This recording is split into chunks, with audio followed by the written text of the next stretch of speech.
Servus miteinander, hier ist der Neuzeit-Bayer, Warblätter Hergrit. Ich hoffe, ihr hattet einen wunderschönen 24.12. und habt euch zu Heiligabend ganz toll beschenken lassen. Ja, hoffentlich war da kein Ticket dabei von der S-Bahn München. Das könnt ihr gleich wieder zurückgeben, denn die fahrt ja sowieso nicht richtig.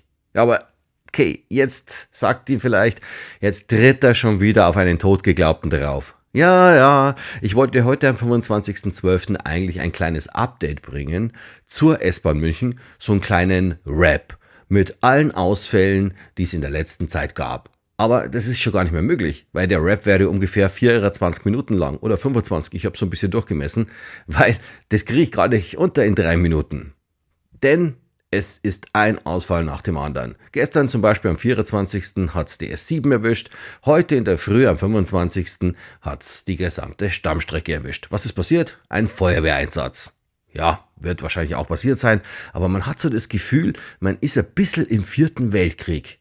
Die Kacke scheint wohl am Dampfen zu sein. Naja, hoffentlich kriegen die das bald auf die Reihe. Die Hoffnung stirbt ja zuletzt. Ich glaub's nimmer.